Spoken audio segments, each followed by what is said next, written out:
আজকে আমি দেখাবো মজাদার খিচুড়ি রান্না। প্রথমে আমি চাল ডাল ধুয়ে নিয়েছি, তারপরে পেঁয়াজ কুচি রসুন কুচি দিয়ে দিয়েছি। তারপরে দিয়ে দিব লবঙ্গ, এলাচ, দারচিনি, ধনিয়ার গুঁড়া, জিরার গুঁড়া। তারপরে দিয়ে দিব হলুদ গুঁড়ো, মরিচের গুঁড়ো, স্বাদ মতো লবণ।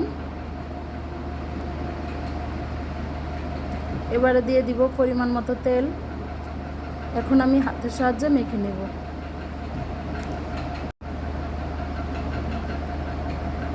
ভালোভাবে মাখানো হয়ে গেলে আমি দিয়ে দিব পরিমাণ মতো পানি।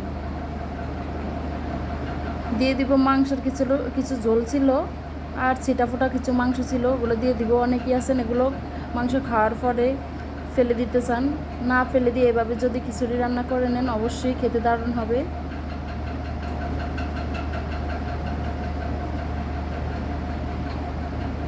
আমার আজকের ভিডিওটি যদি আপনার কাছে ভালো লেগে থাকে প্লিজ একটি লাইক দিতে ভুলবেন না, সাথে চ্যানেলটিকে সাবস্ক্রাইব করে দিয়ে পাশে থাকবেন। আর কাজটি যদি অলরেডি করে থাকেন তাহলে অসংখ্য ধন্যবাদ।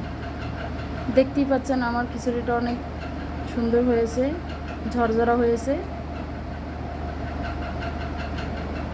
এভাবে শর্টকাটে বানিয়ে নিতে পারেন আপনিও মজাদার খিচুড়ি। এই তো সাথে পেঁয়াজ মরিচ মাখিয়ে নিয়েছি। এটাই ছিল আজকে দুপুরের খাবার।